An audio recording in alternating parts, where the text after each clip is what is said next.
Magandang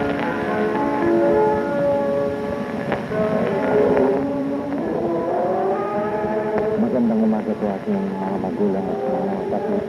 Dumating na naman po ang oras para tayo sa magkakapatid ay magsalo-salo sa parang nasalitaan ng Diyos. Tayo po magpasalamat. Marami pong salamat namin sa Diyos sa mga biyayang na itong pinagkakalo. Namin kong noon, hindi lamang po kayo ang pangunasahan. Wala po kami nalalaman at hindi ko namin makikilala. Ganyan po kami punito ng kagalangan. Ganun din po ngayon namin sa mga Diyos. Sana, pag narinig namin ang parang nasalita, kami po ay nasa kababangan na imanay. Marami pong salamat. Ito po ang aming salamat sa pangalan namin sa mga Kristo. Amen. Narito po ang ating kapatid. Magandang umaga po mga kapatid at mga minamahal. Ngayon po Nobyembre 9, 96, ito na ang ika-536 na Sabado sa ating pag-aaral sa Biblia. Tatalakayin po natin ngayon ang paksa tungkol sa damit. Damit ng Panginoon, damit ng mga tao. Napakadaling sabihin ng mga leaders ng mga sekta na mga falsifikadong propeta yung leaders ng ibang sekta. Ito po ang ating narinig dahil ang unawa ng mga tao, leaders at mga miyembro ng particular na sekta, ang mga katuruan na hindi ayon sa kanilang paniniwala at katuruan, yun ay katuruang mali na nanggagaling sa iba. Yun po ang unawa ng tao, pananaw ng tao sa katotohanan at saka sa paglilinlang.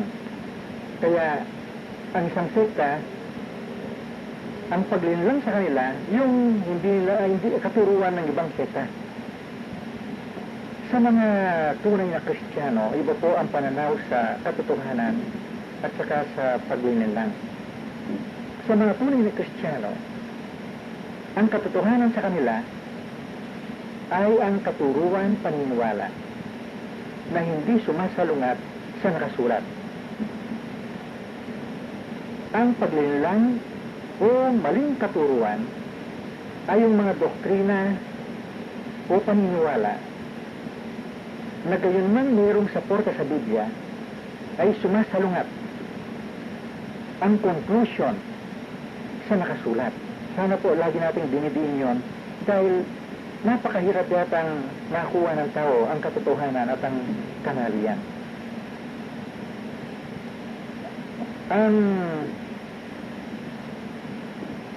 Ang tunay na mga tunay na Kristiyano,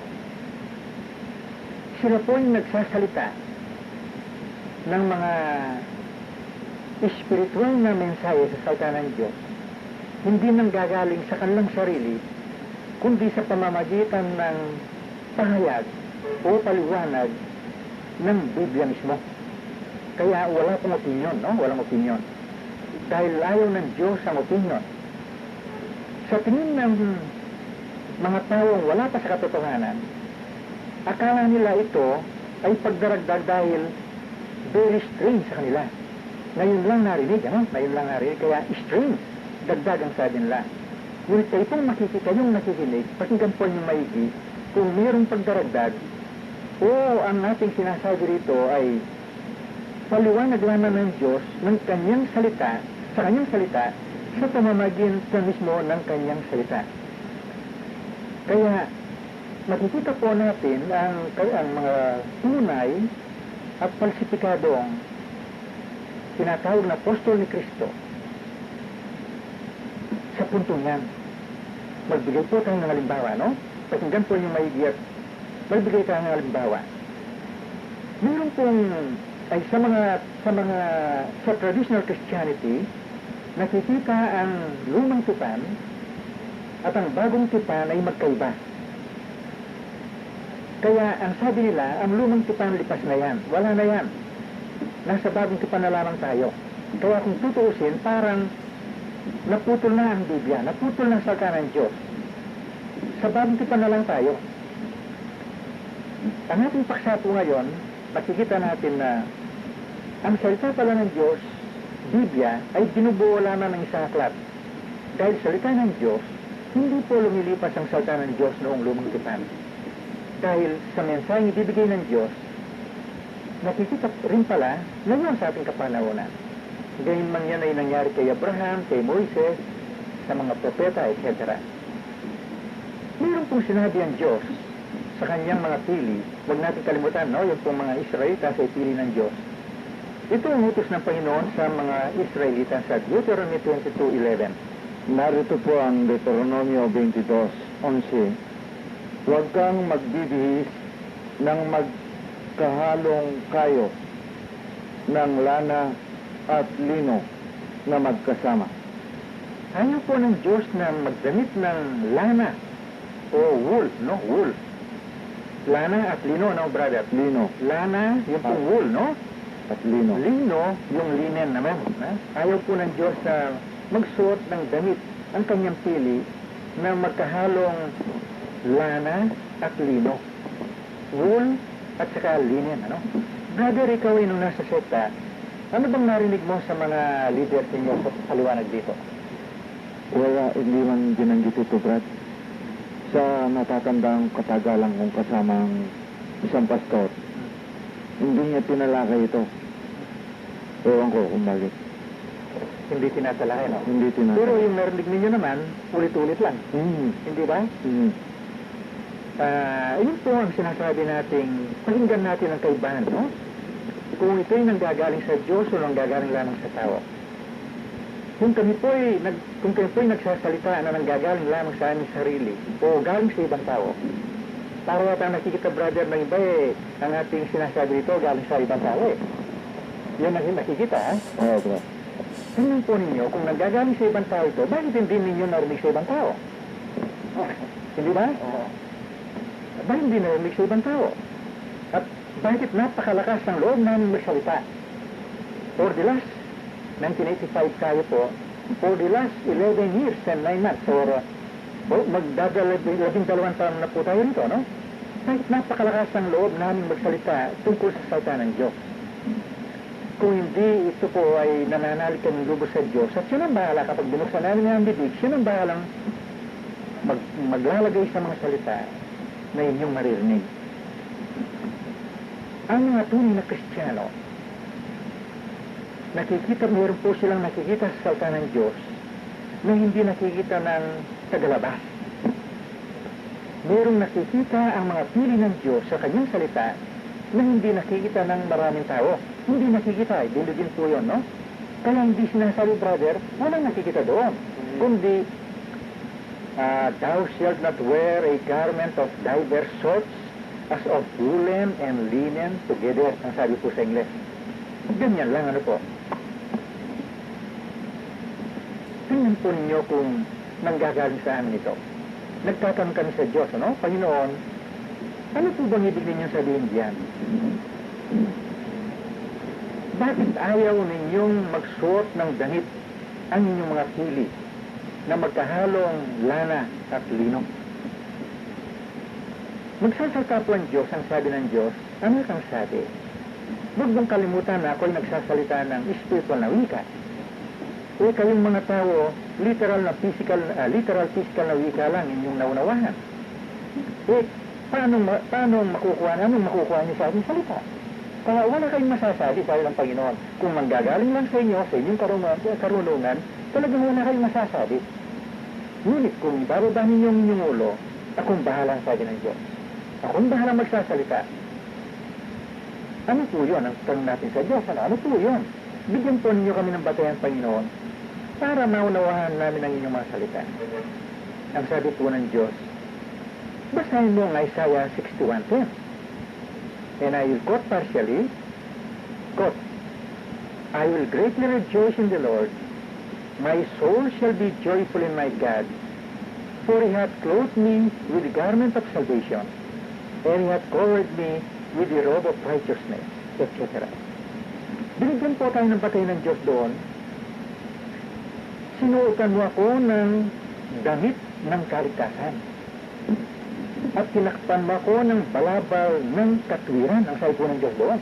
Kaya nagkaroon po tayo ng batayan dyan, yung palang damit, sumisimbolo sa kaligtasan, damit ng kaligtasan.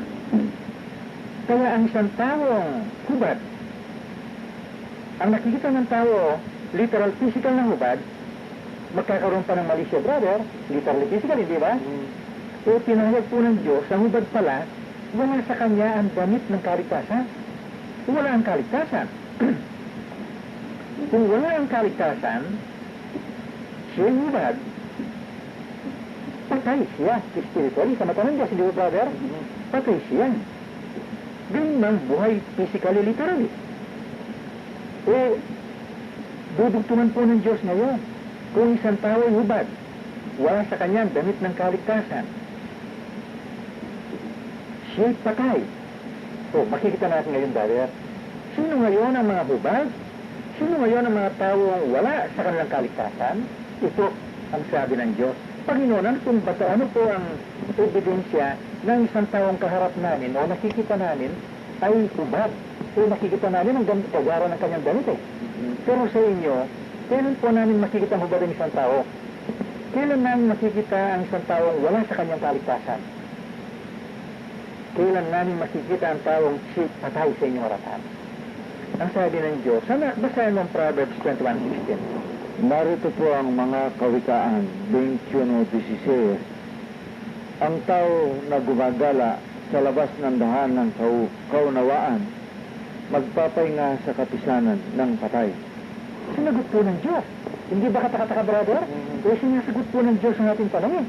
Nung umihingi tayo ng ebidensya sa Diyos na, Panginoon, kailan po namin makikita ang isang tao ay hubad, ang isang tao ay wala sa kanya ang damit ng kaligtasan. Kailan namin makikita ang isang tao ay patay? Ang sabi ng Diyos, ang isang tao wala sa kanya ang pagkaunawa, siya'y nasa lupon ng mga patay. Brother, yung tanong ko sa iyo kanina, anong sinasabi ng inyong mga leader? Walang sinasabi. Wala. Anong ibig sabihin yan? Patay. Wala sa karunungan. Patay. Nasa lupon ng mga patay. Hubad. Hindi nakikita. Bulag. Bulag. Tingnan po ninyo, no? Kami po bang nagsasalta niyan? Labas sa bibig namin yan, pero buksan po natin ang Biblia, yung sinasabi ng Diyos. Yung pong lahat, sana nakikita natin yan, no? Ang lumalabas sa bibig ng isang tao, tingnan natin kung nanggagano lang sa kanyang sarili o yung nakikita natin sa Biblia. Kaya, magliliwanag po ngayon, o mag-iwalay ngayon ang dalawang klaseng tao. Ang isang tao, nagsasalitang ako'y alagad ng Diyos, ako'y apostol ni Kristo, itong ebidensya ko, no? Meron siyang diploma, meron siyang certificate, iba-iba. Yun po, galing sa tao yan eh. Ano ang galing sa Diyos? Lagi natin tinitingnan yung galing sa tao, galing sa Diyos. Ano pong ebidensya ng isang tao ay alagad ng Diyos o palsipikadong alagad ng Diyos? Saan po sa Panginoon yan? Panginoon, ano po namin nalalaman na ang isang tao ay alagad ng Diyos? O ang isang tao ay palsipikadong alagad ng Diyos? Tama na po ba kung siya nagpapakita ng mga diploma? Meron siyang bachelor's degree, doctorate degree in theology. Tanong po natin yun. Itanong natin sa Diyos ang brother, ha? Anong sagot ng Diyos? Ano itang sabi? Ano bang nababasa mo sa Marcos 4:34? Basahin mo, sabi ng Diyos. Ang sabi po ng Diyos dito, and I quote, but without a parable, spake he not unto them. And when they were alone, he expounded all things to his disciples. Unquote. Ano po sabi ng Diyos dito? Ang sabi ng Diyos dito, sabi niya, hindi ako nagsalita ng hindi parabola. At kung ako'y kasama ng ating mga disipulo, pinapaliwanag kong isa-isa sa kanila. Sa mga kapatid, brother, napakaliwanag nagkatumadugma. Yun palang mga disipulo ng ating Panginoon, pinapaliwanag ng Diyos sa kanila ang salita niya. So kung ang isang tao hindi na naipapaliwanagan ng salita ng Diyos, ano yun? Hindi disipulo. Hindi disipulo. Hindi ba? Hindi apostol. Hindi alagad. kung walang masasabi tungkol sa salita ng Diyos, yung tanong ko kanina, Anong nasabi nila? Wala. Wala. Yung pong ebidensya, hindi kasama sa mga disipulo. Sa mga disipulos ng ating Panginoon, nagpapaliwanag ang Panginoon, sila yung nagtatanong, pinapaliwanag niya, yung pong ginagawa natin ngayon. Kaya kung anong nakita ng ating Panginoon sa kanyang kapanahonan, kung anong nakita ni Pedro, ni Juan, ni Santiago, nakikita po natin ngayon, nagtatanong tayo sa Diyos. Sumasagot naman ng Diyos sa mga tanong. Pareho po ba ng ating nasa traditional Christianity? Nagtatanong ang mga tao, sinong sumasagot? Mga leaders ang sumasagot. Kaya mamili po tayo, no? Laging dalawa lang pipiliin natin eh. Alin ang pipiliin natin? Magtatanong tayo, mga leaders, tao ang sumasagot? O magtatanong tayo, ang Diyos ang sumasagot? Maliwanag na, brother. Oh, brother. Diyan lang yung makikita na, ano? Kaya bibigyan po tayo ng batayan ngayon ng Diyos. Panginoon, bakit po sinabi ninyo, ayaw ninyong magdamit ang inyong pili na magkasamang damit gawa ng lana at ng lino, ano?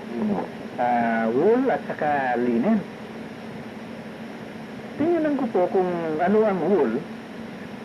Lahat palang tao alam ito, brother, ang wool, no? Wool or lino ba yun o lana? Wool na lang, brother, mas madaling wool, no? Yung wool, yun pala po ang damit galing sa balahibo o balat ng tupa. Wool po yun, no? Yun namang linen, ito pala po ay damit galing sa fiber ng halaman na tinatawag sa Ingles ng flax. Nagliwanag na. Yung palang damit na wool galing sa tupa na pinatay. Itong linen galing sa halaman. Nakasulat sa Biblia na magkasala siya dan sa Kasyeba. Nakita nila ang kanilang sarili, hubad. Literal physical po yun. Nakikita ng tao, brother, literal physical ba, hindi ba? Anong nakikita ng mga anak ng Diyos? Spiritual palang salta ng Diyos.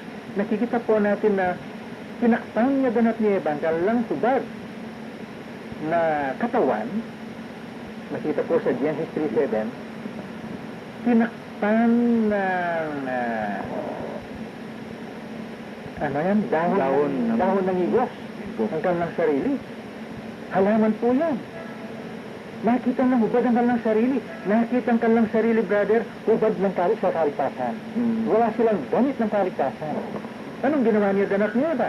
Kumuha sila ng dahon, tinakpan ang kanilang sarili, yun po ang tumutugma sa damit ng linen na galing sa halaman.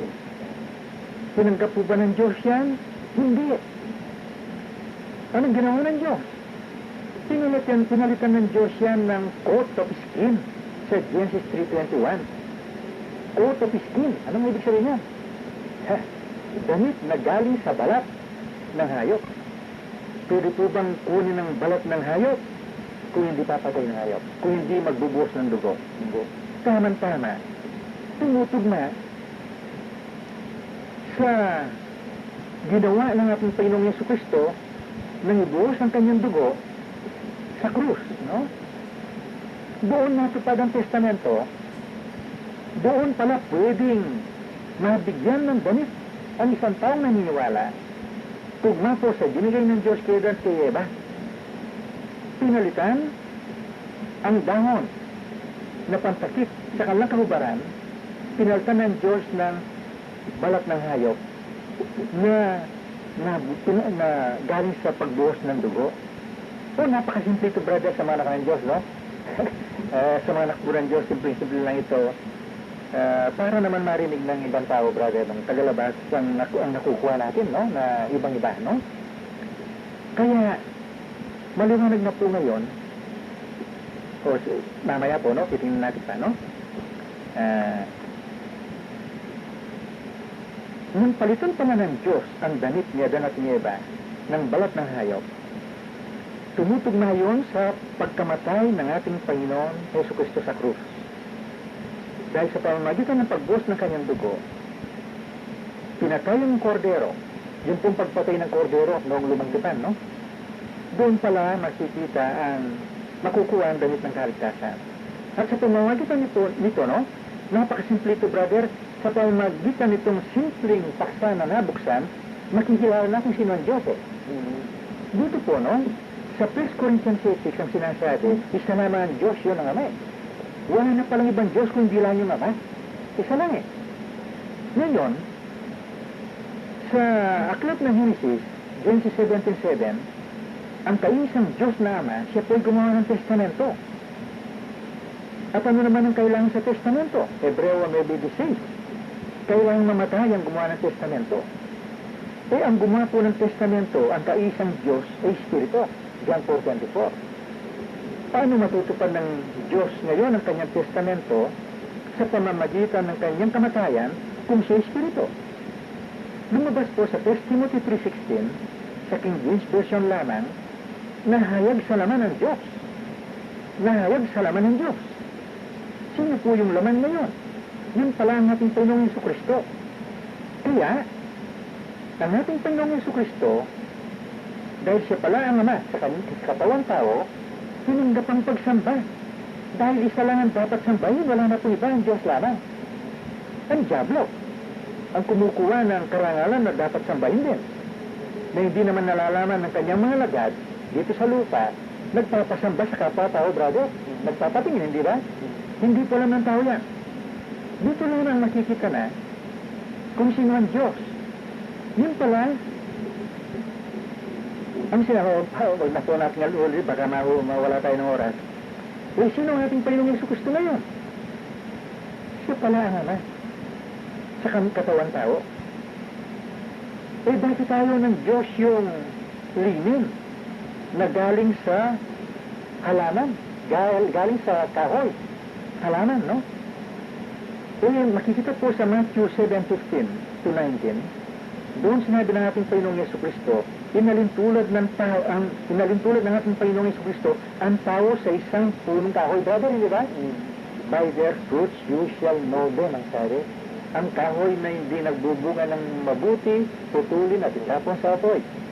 Tao, punong kahoy. Linen, damit, galing sa punong kahoy. Linen, damit ng kaligtasan, katuruan ng tao, ayaw ng Diyos. Ayaw ng Diyos. Kaya pala pinalitan, brother. Anong gusto ng Diyos? Ang gusto ng Diyos, yung wool na galing sa balat ng hayop. Alam na po natin yun, no? Na napakaliwanag na yan. Kaya, ang mga anak ng Diyos, kitang-kita po ito. Kaya sabi natin sa mga anak ng Diyos, napakasimple ito, no? Kaya po kung narinig ninyo, no? Sa ating programa, lagi po natin sinasabi na sa pamamagitan ng pahayag ng Diyos, kahit hindi pa natin binasa, brother, hindi pa binasa sa banal na aklat, para bagang ginagabay na tayo ng Diyos sa tamang daan. Hindi po ba natin laging dinidiin dito, ang babae ay hindi pwedeng magsalita? Ang lalaki lamang ang pwedeng magsalita? Sino ang babae? Sa mata ng Diyos, ang babae ay ang lahat ng tao. No? Isaiah 54:5. Ang lalaki ay ang Diyos at ang Diablo. Ang lalaking tinutukoy, kung magsalita sa salita ng Diyos, siyempre ang Diyos yan. Kaya nga pala, sa pamamagitan ng salita ng Diyos, sa pamamagitan ng pananalita ng lalaki, doon madadamitan ng kaligtasan ng isang tao. Hindi pwedeng magsalita ang babae. Hindi pwedeng magsalita ang tao. Dahil ang tao ay sinimbuluan ng punong kahoy, yun ang linin. Na sa pamamagitan ng katuruan ng tao, salita ng Diyos na nanggagaling lamang sa tao, akala ng tao na dadamitan na siya, ngunit ayaw po ng Diyos yan, kaya inalis eh.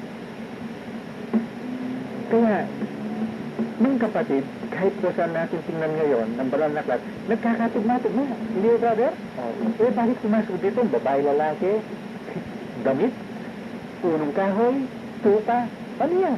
Napakalayo sa tingin ng tao, pero tugmatugma pala. Isa lang ang salita ng Diyos.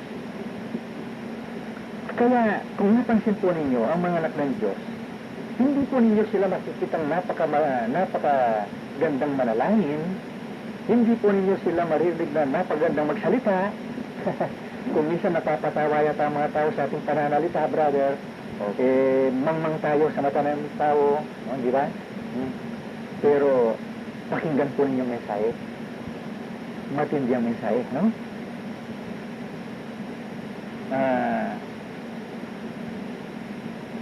Ang nabibigyan po ng pansin ng mga anak ng Diyos ay itong sinasabi ng Diyos. Ano ang dinidin ng Diyos? Markan po ninyo yung banal na aklat dito, no?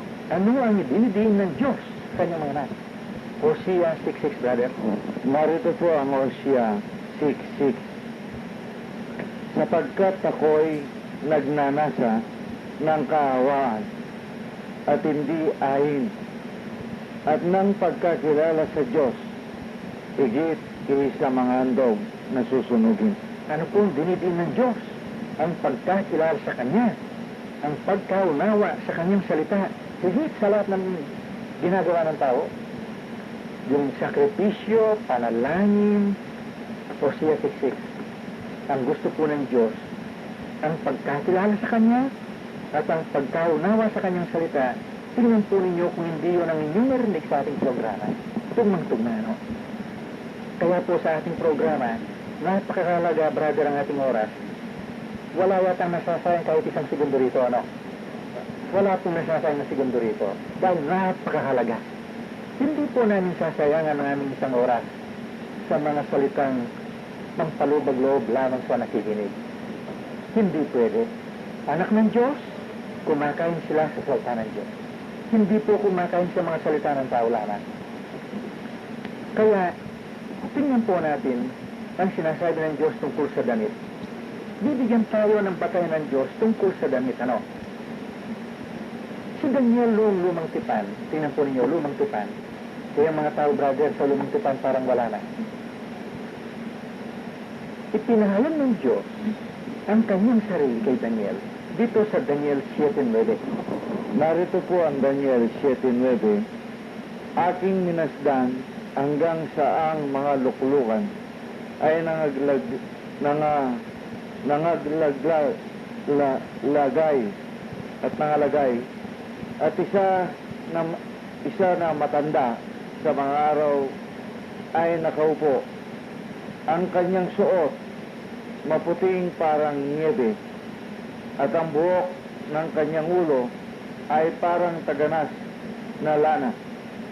Ang kanyang luklukan ay mga liyap na apoy at ang mga gulong niyo'y nagniningas na apoy. Si Daniel, nakikita ito. Sino pong nakita ni Daniel? Sa Daniel 7:13, sinasabi po diyan ang anak ng tao. Sa makatuwid ang nakita ni Daniel sa pangitain ay ang ating Panginoong Kristo. Ano pong nakita ni Daniel? Huwag natin kalimutan, brother, nakita ni Daniel ito, pero yung kanyang mga kasama hindi nakita. Anong nakita natin doon? Nakita ni Daniel, hindi nakita ng kanyang kasama. Ganyan din ngayon. Hindi ba natin Panginoong Yesu Kristo ang siyang salita sa Revelation 19:13? Nakikita natin, hindi naman nakikita ng iba. Anong nakita po ni Daniel? Nakita ang ating Panginoong Yesu Kristo, siya po'y nakadamit ng puti na parang niebe. Yun din natin ngayon ang nakita ni Juan, Apostle Juan, sa Revelation 1:13. Sige, brother, Revelation 1:13 naman.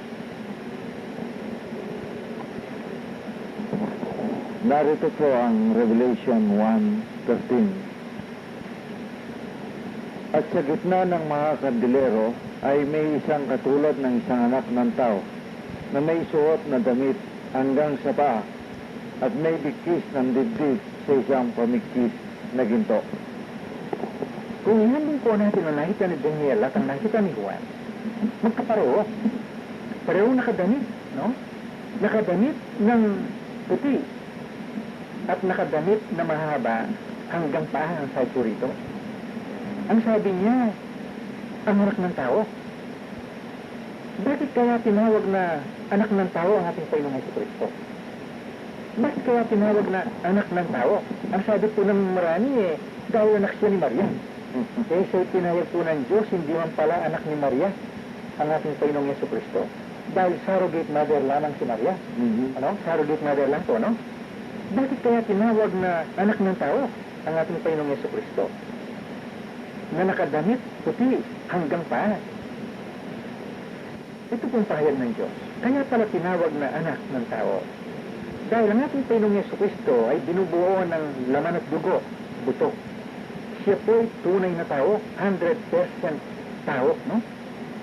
Bakit kaya 100% tao ang ating Panginoon? Eh, kung hindi po tao, paano matutupad ang testamento ng Diyos? Yun pong kanina, no? Kaya sa pagiging tao pala ng Diyos, sa kapahayagan ng Diyos sa isang tao, pwede niyang matupad ang kanyang testamento sa pamamagitan ng pagbuhos ng dugo. Kaya tao ang ating Panginoon. At maliban po diyan, bakit kaya tinawag na anak ng tao? Higit diyan, no? Higit diyan. Bakit tinawag na anak ng tao ang ating Panginoong Jesucristo? Ito palang dapat, no? Bakit tinawag na anak ng tao ang ating Panginoong Jesucristo? Maliban na hindi matupad ng ating Panginoong Diyos ang kanyang testamento kung hindi siya nahayag sa laman o naging tao. Tinawag pong anak ng tao dahil hindi siya pwedeng maging modelo. Dito napapasok, brother, yung paglilang ng Diablo na kung mapapasobra yung pag-iisip ng taong sa kanan, iisipin na hindi man nagkatawan-tawan Diyos. Masisira dito, no? Paano po magiging modelo ang Diyos kung hindi siya nahayag sa laman bilang isang tao? Salungat yan modelo pagkatapos wala. Hindi pwede. Hindi ba? Modelo kailangan tao. Katulad natin. Yung pong salungat na malaban sa sinasabi natin, no? Kaya pala tinawag na anak ng tao dahil isa siyang tunay na tao, 100% na tao, dahil isa siyang modelo sa kanyang mga pinili. Hindi pwedeng maging modelo ang hindi tao. Hindi pwedeng maging modelo kung 1% less than man. Hindi pwedeng maging perfect model if is 101% man. Hindi pwede. 100% man. Modelo. Kaya pala po yun, no? Bakit tinanggap ang pagsamba? Dahil mangsitaw. Dahil sabi brother sa Old Testament, ang Diyos ay hindi tao Ito ang nagkukuha ang mga tao dyan Ang Diyos ay hindi tao. Kaya ngayon si Yesu Cristo ay tao. Kaya ang conclusion ng tao, si Yesu Cristo hindi Diyos. Bakit naman sa 1 Timothy 3:16, God was manifest in the flesh? Bakit sinasabi sa Matthew 4:10, only God should be worshipped and Jesus Christ accepted worship? Masisira na yung mga pagmamatuwid ng tao dyan, ano? Kaya po yung sinasabi natin, kapag sumalungat ang pagmamatuwid ng tao sa nakasulat, yun po'y galing lamang sa tao, no? Kaya maliwanag po ang kapahayagan ng Diyos sa mga anak ng Diyos, sa mga pinili. Ang ating Panginoong Jesucristo nga pala, siya po'y anak ng tao dahil siya siyang modelo. At bilang modelo, brother, ito natin natin, bilang modelo, ano ang kanyang kasuotan? Nakadamit siya ng puti hanggang pa. Yun pala po ang itsura. Hindi literal physical na itsura, spiritual picture, spiritual image, na kung paano po nakadamit ang ating Panginoong Jesucristo bilang modelo. Kaya kailangan din pala ang kanyang mga pinili, magkakaroon din sila ng damit na ganyan, brother. Mahabang damit, puti. Hindi ba? Yun pala po ang damit ng kaligtasan. Damit ng kaligtasan. Yun, ito pong katakataka, no? Punta po tayo ngayon dito at napaganda ito. Dahil po sa udyok ng mga religious leaders sa kapanahon ng ating Panginoong Jesucristo, pinainggitan siya, brother, hindi ba? Pinainggitan siya hanggang sa, alam na po natin yung istorya, dinakip si Jesucristo, pinarusahan, pinapasan ng krus, pinako sa krus, hanggang patayin siya sa krus ng mga sundalo. Isa pong insidente ito na kung saan makikita natin sa mga apat na ebanghelyo. Ebanghelyo ni Mateo, Marcos, Lucas, Juan. Ano pong makikita natin doon? Ito pong makikita natin. Brother, basahin mo ang Mateo 27:35. Narito po ang Mateo 27:35. At nang siya ay kanilang maipako sa krus, ay kanilang binahagi ang kanyang mga damit na kanilang pinagsapalaran. Sige. Tuloy na, Brad. Hanggang 36, sige. At sila ay nangagsiupo at pinantayan siya roon. Ba? Ang gaya. Ganyan. Kahit ang nakuha ko rito, no? Nailkot, no? And they crucified him, and parted his garments, casting lots, that it might be fulfilled which was spoken by the prophet. They parted my garments among them, and upon my vesture did they cast lots. Angkot. Kulang na niya. Kaput siya ang Putol po yun, no? Nakahula na pala po ito.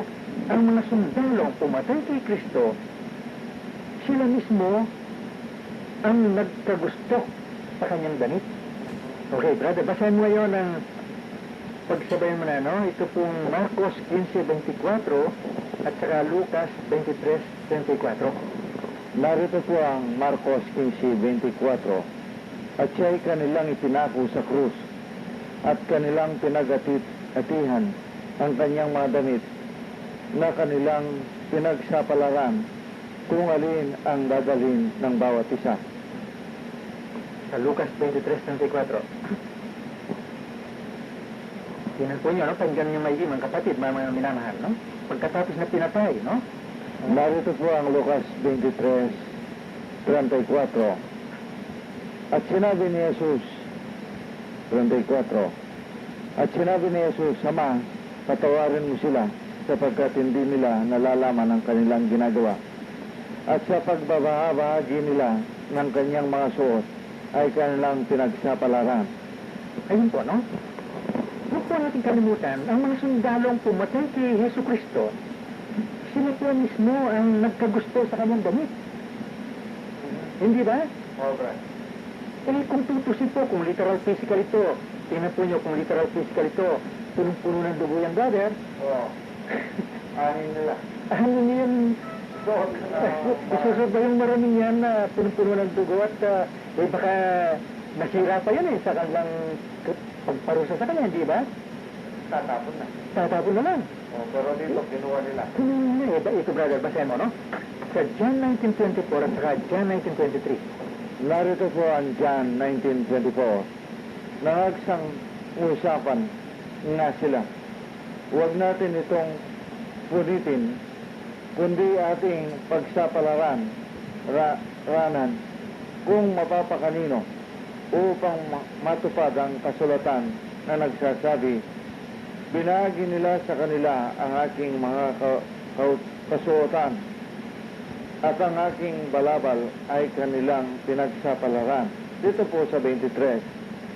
Ang mga kawal nga ng si Jesus ay kanilang maipako na sa krus, ay kanilang kinuha ang kanyang mga kasuotan at pinag-apat na bahagi, sa bawat kawal ay isang bahagi. At gayon din naman ang tunika, at ang tunika ay walang tahi na inabing buo mula sa itaas.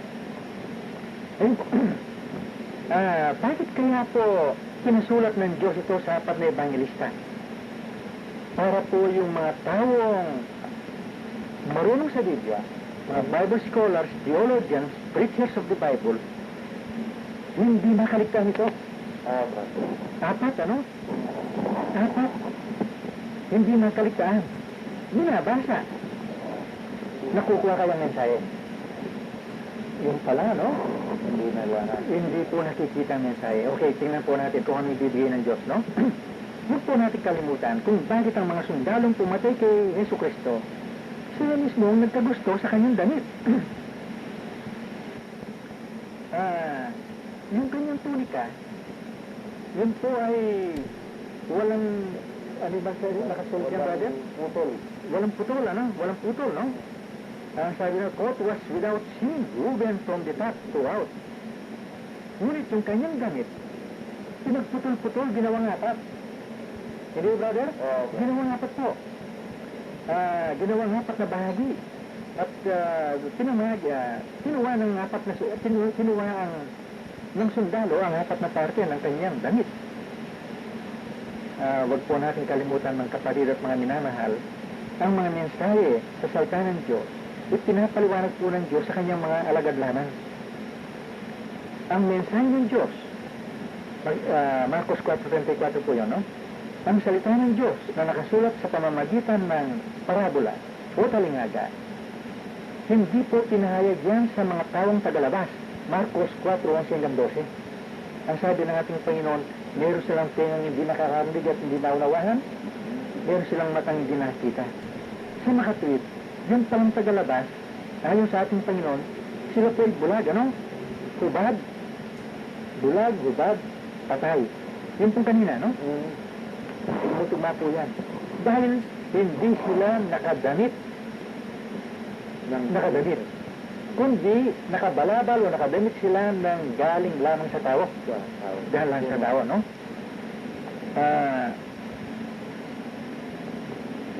Sino po kaya ang katumbas ng mga sundalo? Ngayon, mga sundalo, pinatay si Kristo. Nakikita po ba natin si Kristo ngayon? Literally, physically, sabi ng mga tao, ikaw ay mangmang, bakit sasabi mong makikita si Kristo ngayon? Literal, physical. Pero ano sabi ng ating Panginoon? Ako ang katotohanan. Nandito po ba si Kristo? Pwede bang makita si Kristo ngayon? Pwede pala dahil si Kristo siyang katotohanan. Kung si Kristo ang siyang katotohanan, at ang physical na Kristo, pinatay ng mga sundalo, sino po ngayon ang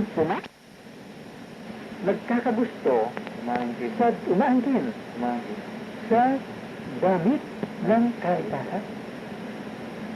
Sundalong umaangkin, nakagusto sa damit ng ating Panginoon. Napakaliwanag, ano po? Ano pong ginawa nila? Nakuha bang buo, brother? Hindi po nakuha ang buo. Ang damit. Anong ginawa nila? Sa pamamagitan ng casting of lots. Pagsusugal. Brother, yung pagsusugal, kaparaan ba ng Diyos yun o kaparaan ng tao? Kaparaanan ng tao. Kaparaanan ng tao. Pinaghati-hati ang damit. Tingnan mo muna natin, no?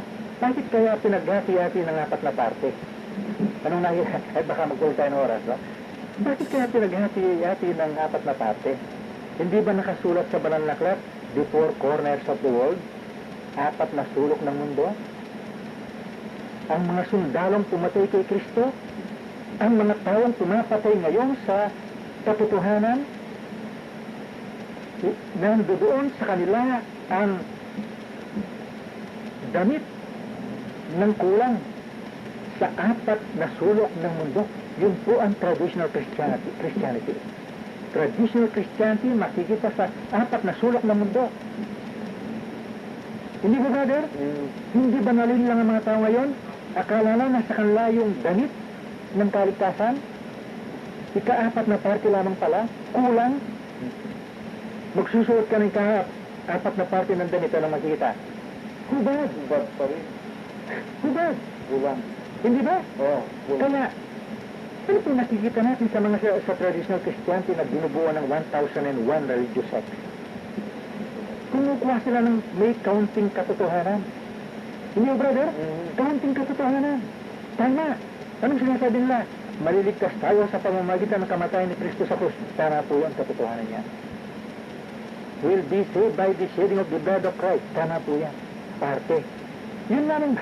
Ay, brother, napakaliwanag yun, no? Kaya, yun po ang katotohanan ng masakit na kapahayagan ng Diyos.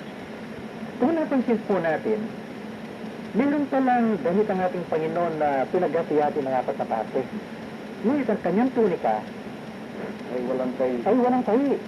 Walang tahi yun, ano? Ano kanya yun? Hindi ba yung tunika, hindi ba parang balabal yung brother? Parang balabal, ano? So makatid, pagkatapos ng damit, yun ang tunika. Okay? Pagkatapos ng kaligtasan, doon ang tunikang perfecto. Mukhang, brother, hindi kaya yun ang mga bunga. Mga bunga, no? Na perfecto. Walang kayo. Na ginamit sa kamay ng tao. O walang pasilang tao. Kundi galing sa Diyos, no? Nang ako po'y maliit ang sabi ng ating ina, alam mo bang sabi, yung tunikang yan ng ating Panginoon ginawa ni Virgen Maria yan Naging bida ba si Virgen Maria yan, di ba? Napakalayo pala po. Ang mensahe ngayon napakaganda. Ngunit ang magandang balita, yung kung ating nanay nakikita ang katotohanan bagay siya naman tayo, no? Para baka marig ng mga tao wala nyo, nagalit tayo, di ba? Saka siguro, Brad, nagmamataas na yan. Kung nagmamataas na, nasa akin ang damit Oo. Nasa akin ang damit ni Kristo na maganda. Napaganda na po. Ngunit mga kapatid, huwag po natin kalimutan na tungtuwa po tayo. Nakita natin ang pagluno ng Diablo sa buong sanglibutan na nakita natin at hindi naman nakita ng maraming tao. Ngunit ang Diyos pala, meron ding mensahe sa atin. Kaya mga kapatid, kung mapapansin po natin, ang damit ng ating Panginoon ay buo. Sinasabi po natin na ang ating damit ng kaligtasan ay buo. Ngunit, sa Revelation 17:9, ang sabi diyan, ay sa Daniel 7:9, ang sabi po doon, ang kanyang damit ay puti parang niebe. Puti pala po ang damit ng ating Panginoon. Sa Revelation 17:9, and I quote partially, and before the Lamb, clothed with white robes, puti ang kanilang damit. Kaya, kung buo, brother, kung buo, no? Yung damit, pero yung robe naman ay puti. Ano po kaya yung, sana nakita natin yung dalawa, no? The garment of salvation and the robe of righteousness. Yung puntunika, yun ang robe na walang sayi. Pinakita po ng Diyos na puting-puti pala po yun. Puti, brother, symbolizes purity, perfection, hindi ba? Kaya sa pamamagitan pala ng kumpletong damit at pinaputing balabal, doon pala magiging sakdal ang anak ng Diyos. Meron pong sinasabi ang Diyos sa tungkol sa kanyang mga anak. Sa Hebrew 12:5-6, my son, ang sabi, despise not thou the chastening of the Lord, nor faint when thou art rebuked of him. For whom the Lord loveth, he chasteneth, and scourgeth every son whom he receiveth. Unquote. Pwede pong, mga kapatid, pwede pong nating damit ay kompleto na. Buo na, hindi po putol. Tayo'y nakadamit hanggang paa. Ngunit, hindi pa pala sapat yan dahil inaasahan ng Diyos na yun pala ay magiging puti. Paano po magiging puti ang ating damit? Paano magiging puti ang ating balabal? Sa pamamagitan pala ng pagsaway ng ating Panginoon. Sa pamamagitan ng pagsubok na tatanggapin natin sa ating Panginoon. Pagsubok sa ating katapatan. Pagsubok sa ating kababaan. Kaya kung nakikita po natin tuwing tayo rin ay magmataas din, no? Na sinasabi natin, hindi po kagaya ng iba na sila'y hubad, tayo'y nakadamit. Hindi pala po sapat yan dahil para maging sakdal, maging perfecto ang ating pagka takip ng ating kahubaran, kailangan magiging puti pala. Dahil ang sabi ng ating Panginoon dito sa Revelation 3:5, He that overcometh, the same shall be clothed in white raiment. And I will not blot out his name out of the book of life, but I will confess his name before my Father and before his angels and court. Kaya ang inasahan po natin ngayon, mga kapatid, yun palang color ng ating damit. Sana isang puting tayo, isang puting damit na lino ba yung brother? Lana, alinang wool dyan? Yung lana. Lana, yun ang wool, ano? Oh. Kailangan pala ay puting lana. Hindi linen. Hindi linen. Tapos na ba? Tapos na ang, kung nakita natin na we are extremely blessed, if we have seen ourselves, brothers and sisters, that we are extremely blessed of God, tapos na ba? Hanggang dyan na lamang ba tayo? Hindi pa pala, brother. Kaya, mabuti meron tayong mga ilang minuto pa, at alam ko, kapatid, merong pahayagan Diyos sa iyo tungkol dito sa pagkaputi ng ating damit. Na, ito na, ito po ating kapatid. Purihin po ang ating Panginoon sa unang-una po sa mga ngayon lamang nakinig o sa maraming nakikinig na para pong naghahanap ng kamalian o anumang bagay. Sana po ngayon ay napansin ninyo ang ating pag-aaral tungkol dito.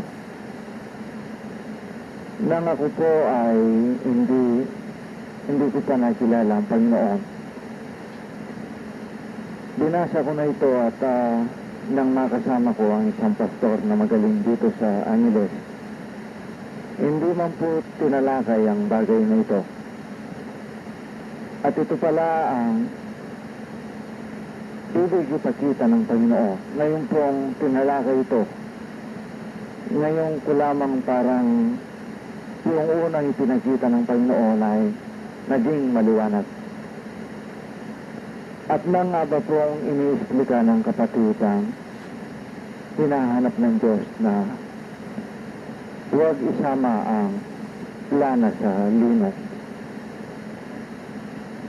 Na kung hindi po bibigyan ng tunay na karunungan ng anak ng Diyos, ang ibibigay na damit ng Diyos na lana, na tunay na damit, ay hindi alam ng tunay na anak ng Diyos na baka sa kanyang karunungan o sa kanyang damdamin ay mayalo po niya ang damit ng lino. Na sa kanyang hindi mabuo o hindi malinis ang damit ng lana. Dahil napakahirap po na maging malinis ang tunay na lana kung hindi lamang po sa habag ng Diyos. Kaya sa mga binasa po kanina ng pinabasa ng kapatid, sabi nga ng Panginoon ay nalulugot siya sa kaawaan at sa pagkakilala kaysa mga hayin. Ano po kaya ang naiisip ng mga tao na sila ay okay na? Kaya sila po sa kanilang isip ay nag-aahayin na sa Diyos. Subalit sa tunay pong gustong malinis ang kanilang damit na lana, tunay na kaligtasan, ang makikita po nila ay mahirap malinis ang tunay na damit ng Diyos na galing sa Diyos kung hindi lamang po bibigyan ng tunay na kababaan ang kanyang anak. Na dito po ay lalabas ang paghingi ng tunay na anak ng Diyos na siguro po kahit na malinis na, sa hindi nila nakikita na sa nakikita ng Diyos na malinis na, ang aanapin pa pala siguro ng mga anak ng Diyos ay, Panginoon, hindi maalis sa kanyang kaisipan ng mabag ka sa akin. Kabaligtaran po sa mga nagdadamit ng lino na kataasan kapag nakikita nila gaya ng mga sundalo. At kung tayo po ay hindi mag-ingat tayong magkakapatid, na kapag lumabas tayo sa sinabi ng Diyos na huwag isama ang lana sa lino, ay hindi po natin alam, ating mga kapatid, na sa ating mga puso at kaisipan ay mayroon na palang kataasan kapag naisasama natin ang damit ng lino sa lana. Kaya sana po, kung paano ibinigay ng Panginoon ngayon ang mensahe nito, hindi lamang sa mga kapatid na dati nang naunawaan ang salita, kundi sa mga bago pong nakikinig ngayon, napansin sana nila ang pagmamahal ng Panginoon sa kanila. Tayo po'y magpasalamat. Marami pong salamat aming Panginoon Diyos sa mga salitang nanggagaling po sa inyong mga bibig. Na aming Panginoon, marami po siguro sa amin noon na nakikita namin sapat na ang lana. Dahil ito po'y galing na sa iyo. Subalit Panginoon, nakikita po namin ngayon na sa inyong iba't ibang minsay ay marami pa po ang karunihan sa aming damit. Panginoon, mahabag ka po sa amin upang malinis sa inyong pamamaraan na pagbibigay namin ng libreng gumawa ka sa aming mga buhay. Muli Panginoon, pangunahan mo po ang aming buhay. Ito po ang aming pasasalamat sa pangalan ng aming Panginoong Jesucristo. Amen. Hanggang sa susunod pong Sabado, alas 11 hanggang alas 12, ang kapayapaan po ng Panginoon ay sa atin. Amen.